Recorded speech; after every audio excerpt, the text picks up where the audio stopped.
chapter 1 is an introductory chapter in the textbook for Bio 130. It goes through and it introduces some things, and it refers to some other introductory material that it goes into detail about in other chapters. So it's a really good chapter to kind of start with, and it gives us a good overview for kind of what we're going to cover in this semester or the session. The first thing that the book talks about is characteristics of life. This class is related to human biology, so most of the things that we're going to talk about relate to humans, but some of the things that it goes into in Chapter 1 relate to all levels of life, not just humans. And so when we're looking at what are some characteristics of living organisms, living things take in energy and materials from the environment. Living things interact with their environment, and they have to have some sort of energy source in their environment. A lot of times I joke that when humans are hungry, they don't go sit in the sunshine. They eat a plant, or they eat an animal that ate a plant. We get our energy from the environment, from plants in the environment. Plants get their energy from sunlight. So all of those living things are taking in energy and materials from the environment. Living things can be stimulated. They have a response to a stimulus or a stimuli. So they respond to things in their environment.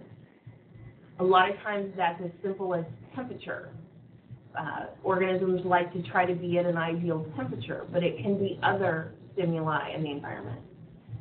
Living things reproduce. Even tiny bacteria and simplest types of organisms reproduce and grow.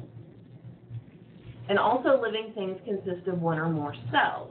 Even those small bacteria consist of cells. All living organisms undergo evolution, and what we mean by evolution is simply change over time. So over time, they change and adapt. And a lot of times when they change and adapt, they are adapting to a stimuli in their environment. They're adapting to lack of nutrition and energy and materials in the environment, or they're reacting to predators in the environment. Some sort of change in that environment tends to stimulate change in the organism, and we call that evolution. And then the last thing that they mention here that we're actually going to talk quite a bit about this semester is one characteristic of living organisms is that they try to maintain homeostasis. Homeostasis is kind of maintaining constant internal conditions inside the living organism. So in humans, it's maintaining internal conditions inside the human body.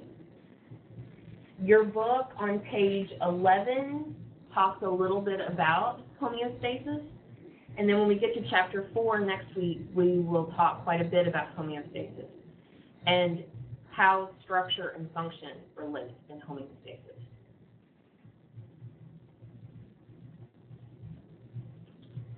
So this is a table from the book that gives a summary of characteristics, very similar to what I just listed for you and very similar to what's listed in your book in this section. And they specify here homeostasis is an internal steady state, trying to maintain a level, constant level of internal conditions.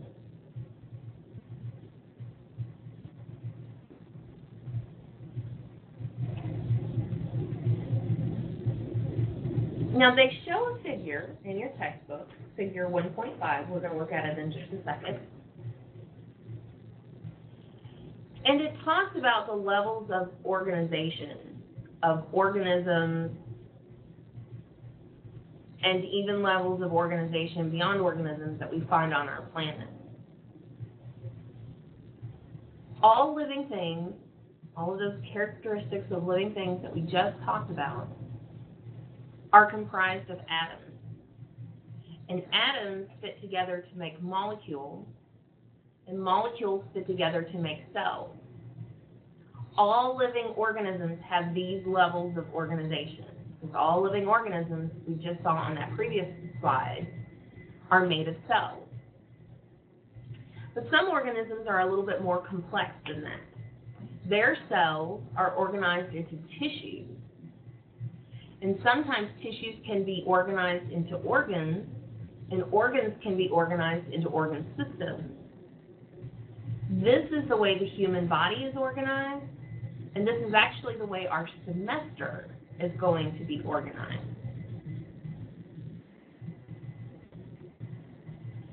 So this is the first part of figure 1.5. It starts out at the level of the atoms, and we can put atoms together to make molecules. Pardon me. Molecules are made by cells and comprise cells. Here they're giving you an example of cardiac muscle cells that make up cardiac muscle tissue, that make up a heart, that help comprise the cardiovascular system. The heart, along with other organs like blood vessels, work together to create this organ system. And then this figure goes on to say all of the organ systems together comprise the organism. And then organisms live in communities and populations and ecosystems, and then all of the ecosystems form the biosphere. And if we were in a general biology class, we would be going into all of those levels in much more detail. But we're going to stop at the level of the organism, because this is more of a human biology class, and we're focused more on the human organism. This figure is a really good roadmap for how our semester is going to go. The next chapter that we're going to do is chapter 2, and it talks a lot about atoms and molecules. Next week, we're going to do chapter 3, which talks about cell structure and cell function. And we're going to do chapter 4, which talks about tissues and how cells are organized into tissues. And then we're going to start going through all of our organ systems one by one. Chapter 4 starts with the first one, the integumentary system.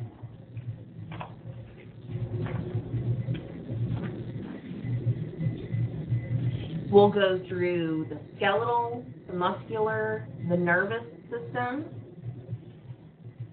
cardiovascular and respiratory systems, digestive and urinary systems, the endocrine system, the immune system, the reproductive system. We'll go through each of the systems one by one. Each system is comprised of organs and structures that make up that system. And by the time we finish with the semester, we can put all of those systems together. We'll be talking about how they work together to form human organisms. So that's the other thing that's in this chapter 1 that I thought was really interesting, was this figure and how it provides kind of a roadmap for us. Now, one thing that your book does is it kind of sprinkles some terminology throughout the first few chapters. And so I wanted to try to pull some of that terminology together into this first introductory lecture. So the first thing that we want to talk about are the definitions of a couple of terms that are frequently used with human biology, and those are the terms anatomy and physiology. When we talk about anatomy, we're often talking about structures, the physical structure of the organism. When we talk about structures, we are answering questions like what, where, what is the name of the structure, where is it located. Then physiology is more function. When we're talking about functions, we're talking more about how. How does it work, or what does it do? What's its function? Most of our chapters will be organized in this way. First, we'll go through and talk about the anatomy of the organ system. We'll talk about the organs and the structures, what their structure is like, how they're put together. And then we'll talk about the physiology. What do they do? How do they work? What's their function? And a lot of times the structure leads to the function. Once we understand how it's put together, that helps us to understand what it does a little bit better. Most of our chapters are going to start with some vocabulary, the names of those structures, what are they named? And so this chapter has quite a bit of vocabulary in it for us to look at how do we talk about the human body. We're going to go through and look at anatomical position, directional terminology, and regional terminology. We can get even more detailed and talk about body cavities and planes and regions and quadrants, but that's a little beyond the scope of what we want to do for this class. So we're going to focus on these first three segments of vocabulary. In anatomical position, the body is upright and facing forward, the feet are flat, and the palms are forward. This is going to become important when we learn the bones that are in the arm. The palms have to be forward for those bones to have a particular positioning. If the palms are backward, those bones have a different positioning. So palms forward is an important specification in anatomical position. One thing that I should mention when we're talking about anatomical position, right and left. Right and left are the patient or the subject, right and left. If you're facing someone, then it's going to be the opposite for you. That person's right side, that person's left side is what we're talking about. So in anatomical position, if you're looking at a figure in your book, right and left might be backwards, because it's the right side of that heart and the left side of that heart. That's often confusing to a lot of people because you want to do right and left, but it's the subject or the patient or that particular figure or organ or object, it's that right and left that we're talking about when we talk about right and left. And then two additional terms for a reclining or laying down body. If the body is lying face down, we call that prone. And if the body is lying face up, we call that supine. But when we talk about anatomical position for the purposes of describing the anatomy, the body is usually upright.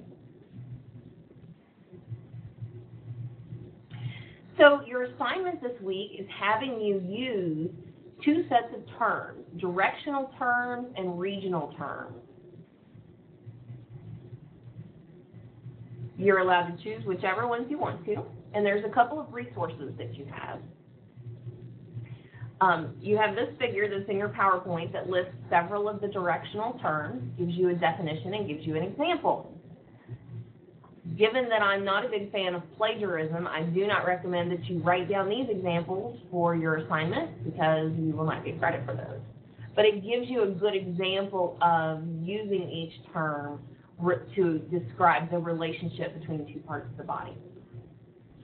Another example that you have, another resource that you have for directional terms, there's a link in the Learning Materials tab to a chapter that's available free of charge on the internet. It's available as a PDF file, and it has listed in it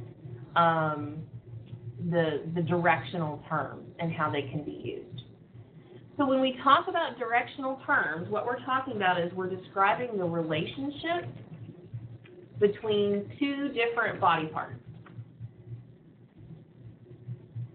So all of these are talking about two different body parts.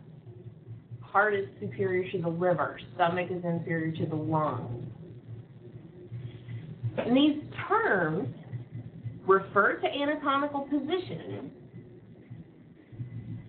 So superior actually means higher than, so it means toward the head, because in anatomical position, the head is going to be highest because the person is standing upright. The other thing to notice is that a lot of times these terms occur in pairs. Superior, higher than. Inferior, lower than. Anterior, toward the front.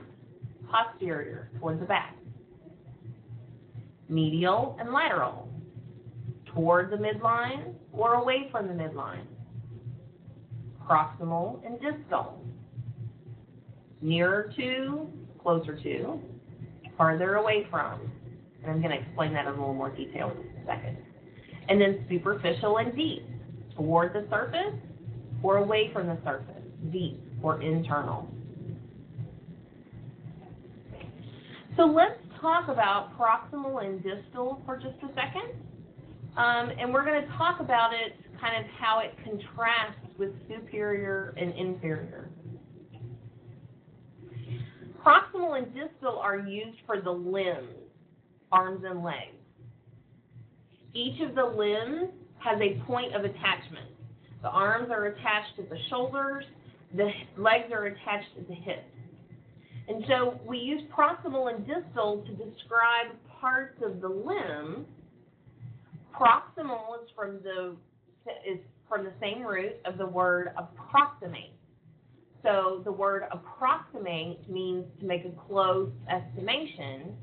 Proximal means closer to or nearer to the point of attachment, nearer to the origination. So proximal means closer to this point of attachment. Distal, from the same root as the word distance, means farther from the point of attachment, farther from the origination, farther away from that point of attachment. We can describe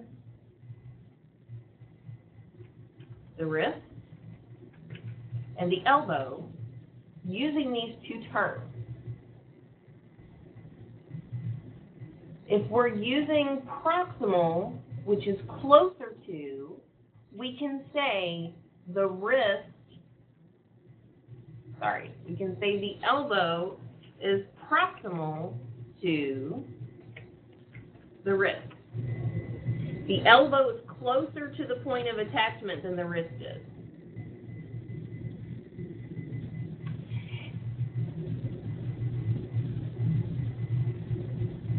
Or we could do it the other way.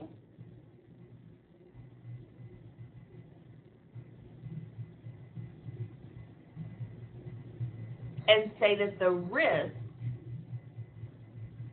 is distal to the elbow. The wrist is farther away, distal to the point of attachment compared to the elbow.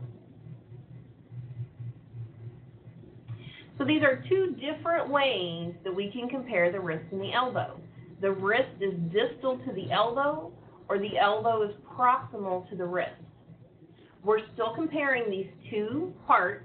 They haven't moved. The wrist is still where the wrist is. The elbow is still where the elbow is. One is farther away than the other. One is closer to the point of attachment than the other.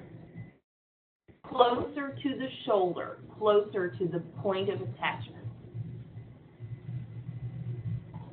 And so the example that they give, the humerus, which we will learn is a bone in the upper arm, is proximal to the radius, which is a bone in the lower arm.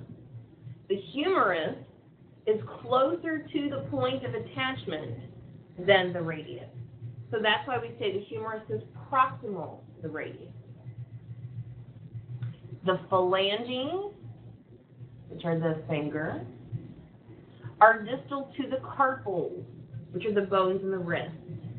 The fingers are farther away than the wrist from the point of attachment, which is the shoulder. Superior and inferior are referring to toward the head or away from the head, or toward the upper part or toward the lower part. And so that's usually reserved for structures that are in the trunk of the body. It's very difficult to use superior and inferior with the arms and the legs. So we use superior and inferior for the core or the trunk of the body, and proximal and distal for the limbs. So when you're doing your homework, if you use superior or inferior, you're not going to want to use knee, ankle, and foot, and hip. You're not going to want to use shoulder and elbow and wrist and fingers and arm. For superior and inferior, you're going to want to use more structures that are toward the core of the body. The head is superior to the ribs. The ribs are inferior to the head. The wrist and the hip and the leg and all of those structures, if you want to do a sentence related to those, you'll be using proximal and distal to describe those. Now, medial and lateral refer to closer to the midline or farther away from the midline. The midline is just an imaginary vertical line that goes down the middle. So medial is toward the middle, and lateral is away from the middle. So they give you some hints at the bottom of this table.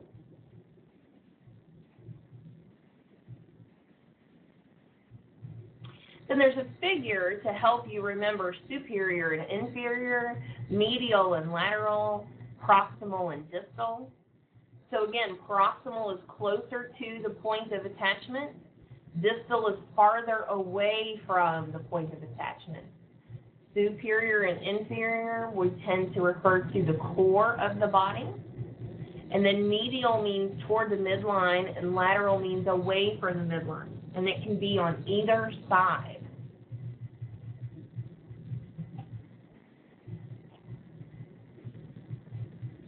The second part of your assignment has you look at different regions of the body and the terms that are associated with those regions.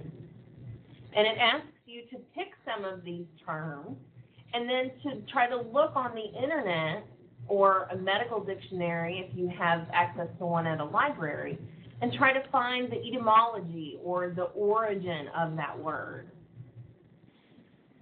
And so you can choose acromial, which refers to the point of the shoulder, and figure out what the root of that word is. Shoulder blade, scapular, the shoulder blade region is scapular region. So again, the link to the chapter that's available on the internet has a list of these, and it has their definitions, or here it shows you the regions and their definitions. And so you can try to take some of these terms and see if you can figure out the root or where they come from. Because as we go through the semester, what we're going to be doing is taking new terms and trying to figure out their roots and trying to relate terms as we go through chapter to chapter. So for example, the acromial region refers to the shoulder region. There's a bone here, and the end of that bone is the acromion. So a lot of the terms that we're learning in this chapter will help as we learn terms later in the semester.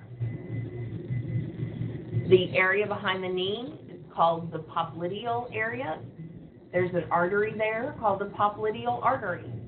So a lot of these terms are going to fit together as we talk about some of the structures and functions as we go through.